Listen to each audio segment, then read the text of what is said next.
Thank you for joining us on the Winning at Selling podcast. I'm Bill Hellkamp of Reach Development Systems, and with me is Professor Scott Plum of the Minnesota Sales Institute. Often when salespeople concentrate on the sales process versus the customer experience, they increase customer dissatisfaction. People love to buy, they hate to be sold. How you communicate, deliver value in today's marketplace is based on the customer's experience when making a purchase. Learn how to create valuable experiences when engaging and converting prospects to customers. As Bill and I discuss, stop focusing on the customer funnel and other great topics on episode 559 of the Winning at Selling podcast.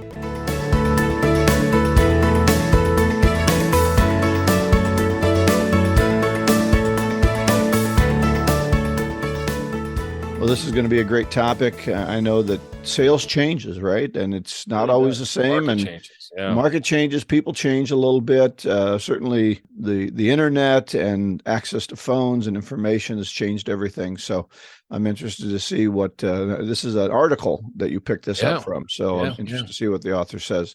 Before we get to that, we have our book club, What Great Salespeople Do. We're coming down to the end. Last 3 chapters, I think. there's 11 chapters. Yeah. This is chapter 9, Shifting the Herd, the Enterprise Sale. And I like this chapter because, like your conversation later, talking about the change on what we focus on, this is a change on how we get an enterprise sale started. And the traditional way has always been, let's call high and stay high. The influencers influence and push the influence down. What they're talking about in this book is if you can find a tribal leader, somebody who has an internal influencer, they've got a stake in the game, and they can influence other groups or tribes to make changes as well until you can get enough going, and then that influences the higher level, the vice president, the whatever of your department. So I think that's kind of good. What do you think of this overall look at tribes versus call high, stay high? Yeah. It's interesting how, they're using the word tribes. And I think a lot of people recognize tribes from Seth Godin's books that he writes about marketing. And now we've got sales and marketing kind of working together with tribes. And a tribal leader is, I think, similar to a champion. If listeners have been listening to us in the year, over the years, 3 years, this is a champion, somebody that's on your side, that's an advocate that, we have to keep in mind there may be other tribal leaders within an organization supporting other options and not yours. So we need to be able to be very concise and straightforward with this person so that they are a champion for us, and we do not ever put them in a position of losing face or being embarrassed or being caught out of role on representing us. So it takes a real commitment to doing that. Well, I think what they're saying, though, is it's not just a champion, because usually the champion doesn't necessarily hire us.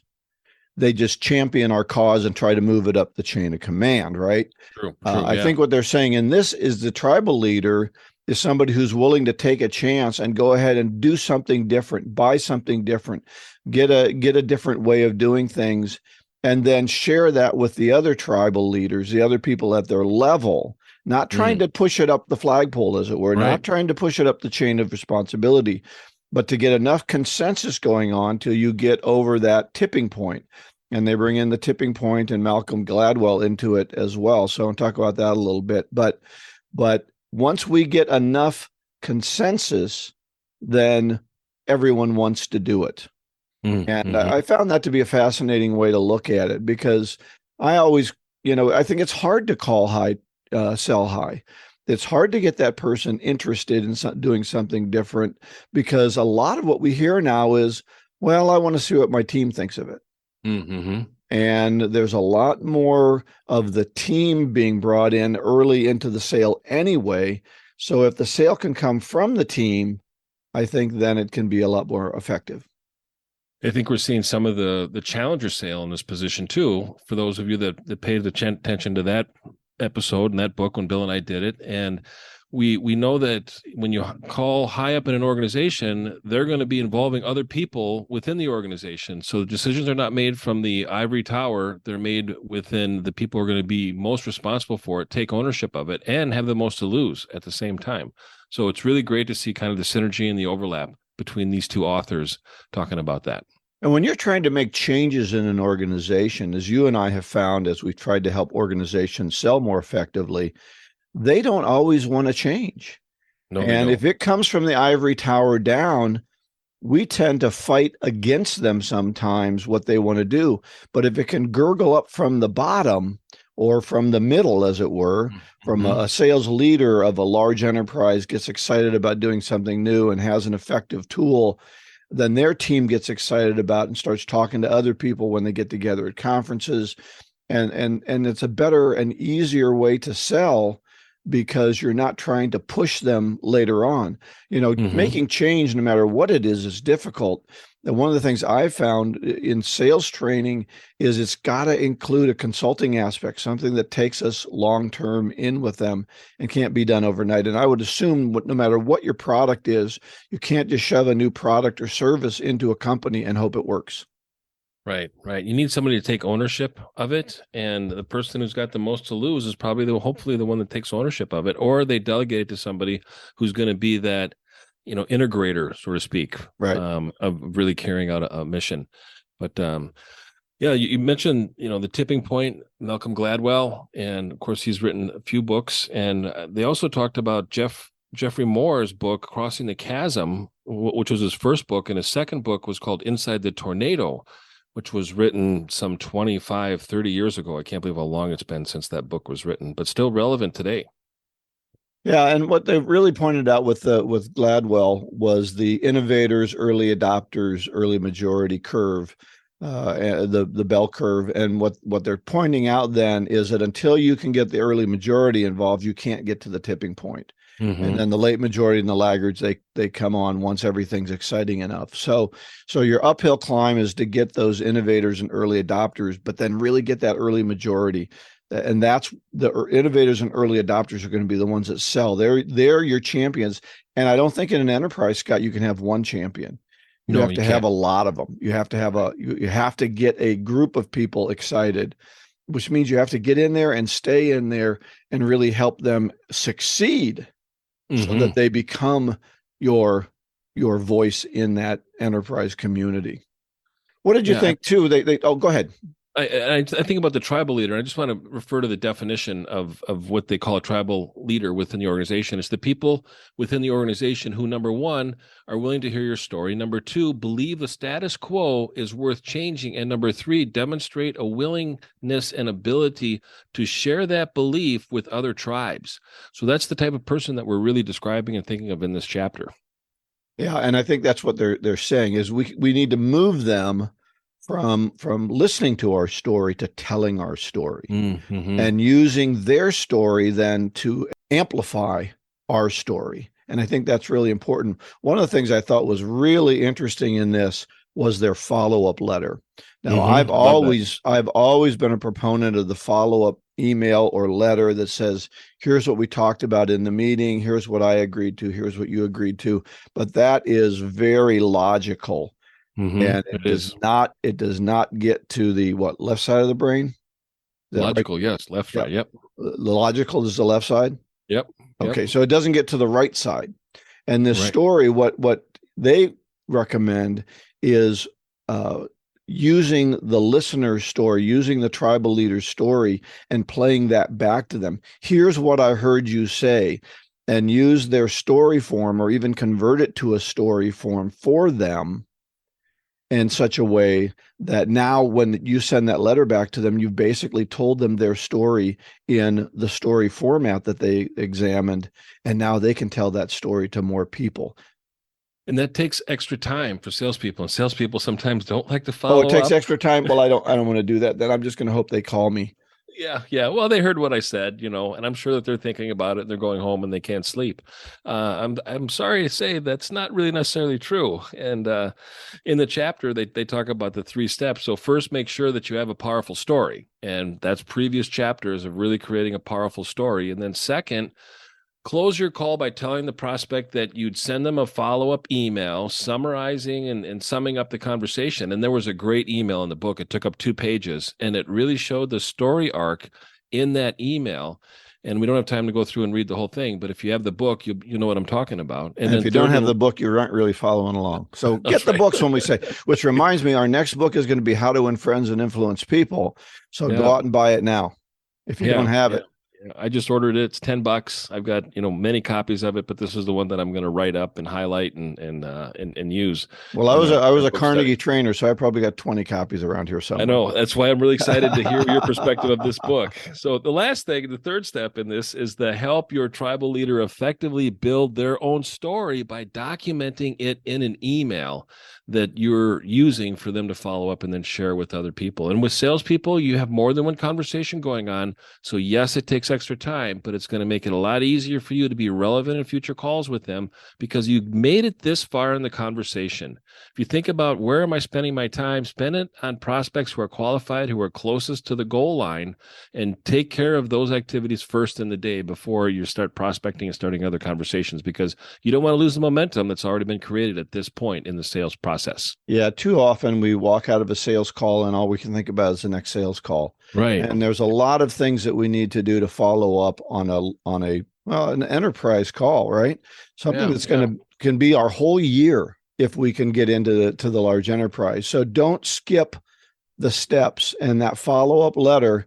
Again, if it's logical or if it's a story form, but do something that says, here's what we're going to do, and here's what I heard, and here's me replaying back to you our call. And I think this is a great format to do it in. Right. I was just thinking if salespeople are leaving the sales call, they're not thinking about following up. They're thinking about calculating their commission and how much they're going to make on it. Because we're like, oh, okay, like you said, this could be too many steps ahead. Let's do the right thing so we can count our commission. Yeah, I could take the next month off or two because this is going to be a this big one's one. Going to do it. Yeah. Really contribute to my quota. And, my boss says, as long as I make my annual quota, I can screw around all day long as long as I make my annual quota. Not a good philosophy to follow, folks. That's right. That's right. So that's the end of what I've got on this. Next week, our book, again, What Great Salespeople Do, Chapter 10, The Storyable Organization. Not sure what that means. I'll read that this week and we'll be able to talk about it actually in 2 weeks. My apologies. Next week, there will be no book club because we have a guest. So let's go ahead on to your topic then, Scott. Yeah. So this is came from an article written by Frank Cespedes of the Harvard Business School. And we had Frank on the show back in episode 455. And if you like this episode, you can listen to the interview that we had with him. And we'll have a link to this article in the show notes. Again, this is episode 559. So this article really intrigued me because it changes the focus from the sales process to the customer experience. And the process that Frank uses, he breaks it down into 4 parts, and I'll share that with you later. But I'm curious what you thought of this article overall, Bill. What I like about this is he talks about focus. And when we change our focus, we change what we work on. And if our focus is about us, our sales process, then we're going to be thinking about us. But if we change it to the customer experience, we're going to be thinking about them. So let's talk about those 4 parts. Yeah, let me just kind of put it in context. Okay. The article really stresses talking about a value chain versus an experience chain. And a value chain is about moving products from the point of production to consumption. And the experience chain starts with the customer and aligns the touch points inherent to the omni-channel buying journey. So this is the customer journey that they go on. Us as salespeople are creating an experience that they enjoy, that's memorable, that's influential, and they can start to envision a solution in their mind to a challenge that they may have. So when we go through these 4 steps, think about the process that you have as a sales process, but evolve that into a value chain, from a value chain to an experience chain, and from a sales process to an experience channel chain that really creates memorable experiences. And the first step is explore. So think about a prospect, and there's internal triggers. So think about a system that breaks, or a car or machine wears out, or a process fails, and a new innovation is born. Is the internal trigger. The external trigger may be regulation, mandates, new technologies coming out, markets opening up, and perhaps a need to increase the marketing efforts of the company. So you can kind of see internal and external. And again, what is the procuring cause of somebody making a change? What happened the day before they called you, if it's an incoming call, or what happened that caused them to want to return the call or the voicemail or the email that you sent them? So think about what are some of those triggers that cause an initiative to change. And I think we're as salespeople, we can come into this. Now, we don't always know when an internal trigger happens, Right. but when that happens, that customer is going to immediately go out and start looking. So if my car breaks down and I've decided I'm not going to spend any more money on this one, I immediately start going and looking at car dealerships online, looking for who might have a good value, a car type that I might want to get. But when we know about external triggers, if there's a new mandate that comes out, or if the new technology, these are perfect opportunities to go back and call all the customers that we've talked to before and to give them information and advice. Hey, did you know about this new technology? Well, gee, we really hadn't heard about it yet. Now you're ahead of the curve for them. Yeah, but too often we just keep making the same old outbound calls. Hey, just checking in to see how you're doing. touching base. What are you checking in for? If you're checking in because, hey, look, have you heard about this new market opening, or have you heard about this this new product that's out there that's going to revolutionize your business? How can we help you to revolutionize your business with it? Then you're making a market. That's what marketing is supposed to help you do and find. But you don't always have those big marketing. But when you know a regulatory change is coming down, man, that's going to change everybody's business. Right. I think about one of our loyal listeners and supporters of PSA, Kevin Pleasant.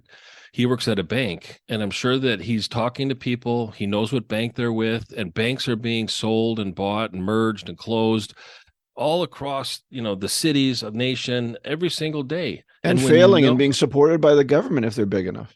Yeah, that's true.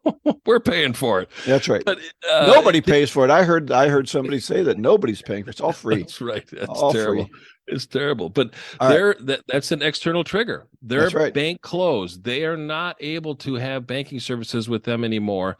And in some cases, they follow a banker. I'm sure that people followed Kevin when he switched from the previous bank to the bank that he's with right now. And they should follow him because he delivers a great service to his customers and he knows the business. So that's an external trigger, an example of that. Yeah. But, this is really the motivation for the change. Why are we changing? Why are they changing?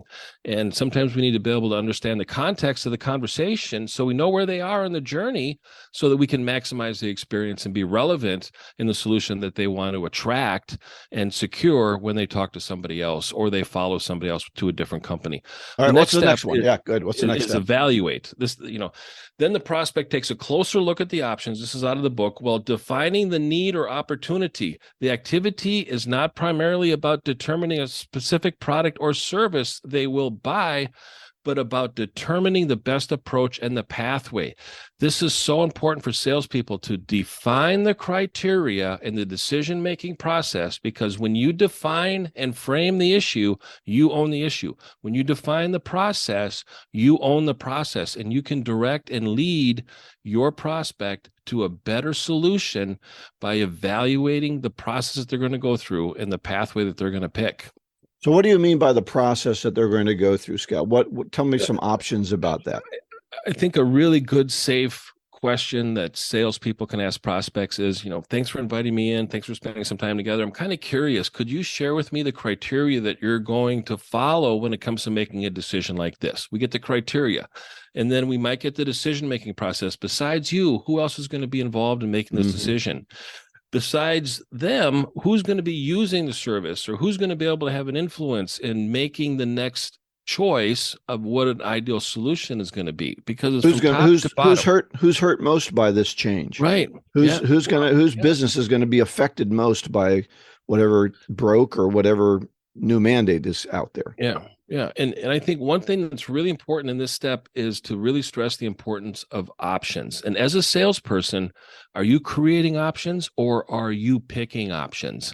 And when you create the options, again, you're framing the process, you own the process, you define the options. What is your goal as a salesperson? Pick one of these options. Just like when you go into a bank to open up a checking account, they're going to give you a brochure.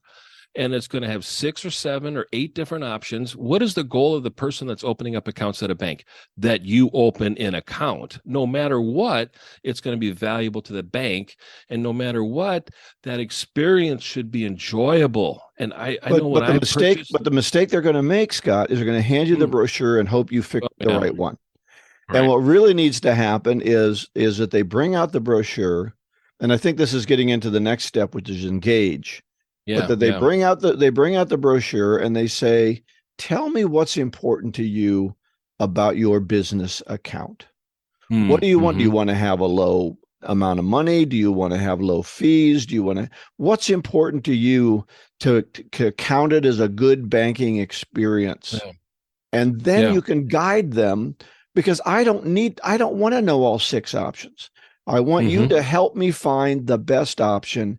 And I need to trust you as a banker, as a salesperson, to help me find the best solution. I don't want to put it together. That's your job. Yeah, yeah. And you're leading the conversation. And this is the foundation of creating an experience, is creating a meaningful conversation with your prospects. And this is where you can really build a lot of trust, rapport, build credibility, ask questions that are relevant to what's most important to them. Like Bill mentioned, when you open up a checking account, what's most important, a low balance or a high rate of return with an interest rate? So that's all part of a meaningful conversation. That's through the step engage, which is the third one. The last one is the experience. And this one I found really interesting. And this is out of the book. Respondents said that the most important purchasing criteria were price and product features. That was their first response. However, that's natural, isn't it? It is. We really think that's what makes us the most happy, the price and the product features. Yeah. And you got to think about, that's the default. And finding out where they're at on price, or how much they're willing to spend or invest, and then compare that to your price. And also you have to take into consideration the cost of inaction. What happens if they do nothing? Now we're really working on that experience and delivering what's most valuable to them. But the follow-up analysis. I want to introduce something here, ahead, Scott. Please. And that is, this is where you can introduce your differentiators. In this experience. So they say, okay, the product quality, the product features, and the price, that's the most important to me. And then you say, well, tell me about the last company. Were they able to deliver it on time? And did they stock it enough in their warehouse so when you had a special need, it was always fulfilled? Oh, no, they were cheaper, but when we really needed it, they fell down. Oh, so what you're telling me, product features and price are important, but really also the ability to get the product. Oh, yeah. Right. See, they didn't think about that. Yeah. But that's what we have to do when we say we're leading them in the conversation, is that we have to get them engaged in our differentiators and recognizing those differentiators and asking the next salesperson, because the statistics also show they're talking to 3 different companies at the same time. Statistics show that you can get them to ask that question. Well, will you stock enough in your warehouse, and how will delivery be? And that's where you can trip up your competition, because you've engaged them in your differentiators and shown them how important those are. Yeah, I do some continuing ed classes for real estate agents on negotiation. And one of the questions that I share in the class is, when you're talking to a buyer or seller, as you're a real estate agent, ask, I'm kind of curious, when you went through this process, this experience before, could you tell me a little bit about what you liked and what you wish was done a little bit better? And now you're getting context as to what's most valuable and what kind of experience that prospect wants to have when they work with you as a new agent, selling their house or working with them to buy a new house. So getting into, what is the experience like? So the post analysis of this precision that prospects have about selling, buying on price and the product features, is that indicated that service and the sales experience matter more in the actual buying behavior. So what they're really not telling you that they want is the service and the sales experience when they make a purchasing agreement.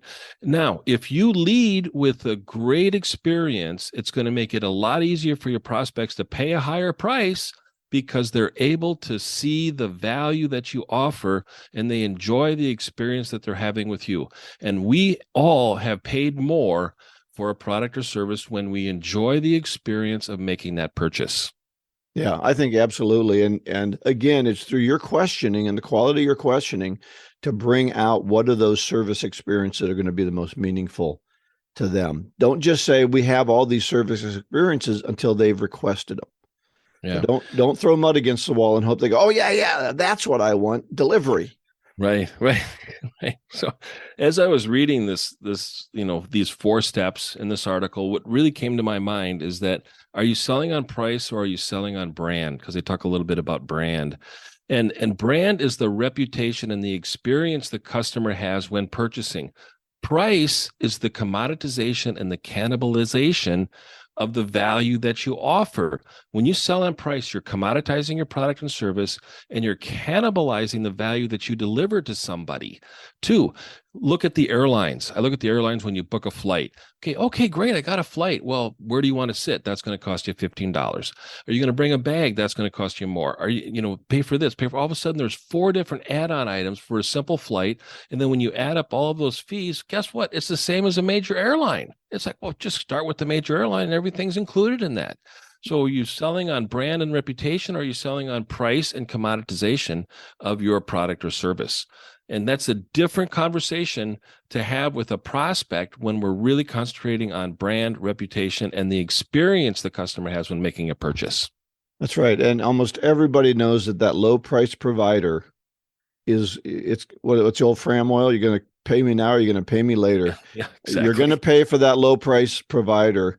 But if you don't bring it out in the conversation, what they're getting for perhaps the higher price, what that brand and reputation is, what the experience they're going to have, if you can't make them see the value in it, then they're not going to pay for it. And then you're going to fight on price. And when you're fighting on price, there's always somebody who's willing to be cheaper.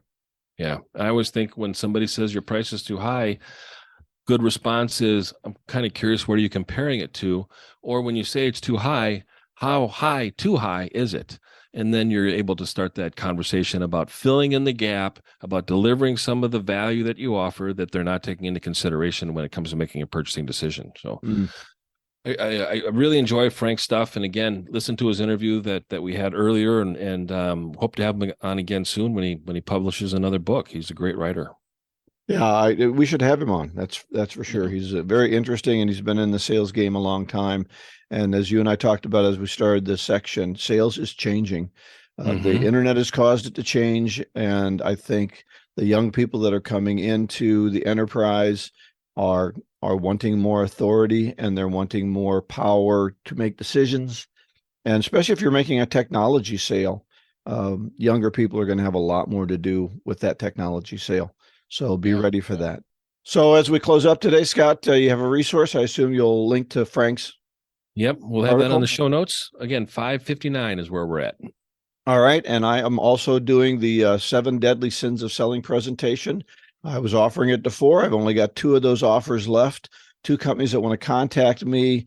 If you live in the Minneapolis area, I'll come and do it live for your sales group. If you want to do it, if you're further away, certainly happy to webcast that. But I think that's a nice thing to be able to do for your sales team, bring in somebody with a little different message, and happy to talk to you about that. And we might be even able to refocus it a little bit. So if there's one of the 7 deadly sins that we need to add to make it applicable to your team's issues, we can certainly do that. So contact me through LinkedIn or through the show notes page. That's a great idea. And people should take you up on that offer. And I always think about an offer like that is the difference between the Sea of Galilee and the Dead Sea. I mean, the Dead Sea, there's so many cultures within an organization and their sales department that is the Dead Sea, and nothing lives in the Dead Sea. You're coming in and you're like the Sea of Galilee, where water is coming through and everything is thriving because we're getting a new perspective on engaging our prospects. So I hope that more people take you up on that offer. If there's more than 2, hopefully you'll be able to find the time, be able to do that. But it's a great offer. Yeah, thank you. Thank you. Let's finish up with our golden nugget. This comes from John F. Kennedy. Change is the law of life, and those who look only to the past or present are certain to miss the future. Ooh, that is so true. That is the power of now, as they say. Is that a book? Have I heard that? The Power of Now? I haven't heard of that book. Okay. Well, I think, again, sales is changing. And if you want to keep selling the same old way you always have, put on the checkered coat and the gold chains and tell them that you're just checking in. Yeah, touching base. Touching base. That's right. Yeah. Okay. So everything we talked about is going to be at winningatselling.com. Again, episode 559. Next week, no book club because we have a great guest, Floyd Carlson, who is a sales leadership expert, and he's going to talk about from leading to coaching, lessons in leadership. And then also put in your mind, our next book is going to be How to Win Friends and Influence People, the great classic by Dale Carnegie. The only book I think that sold more than that is the Bible. So it's translated into many languages. If you're part of our international listenership, you can get it in your own language. And so get ready for that. Please subscribe, share the podcast with your colleagues on your social media. Scott and I are both on LinkedIn. Feel free to connect with us there. Go out and get better, one skill at a time. Joyful selling.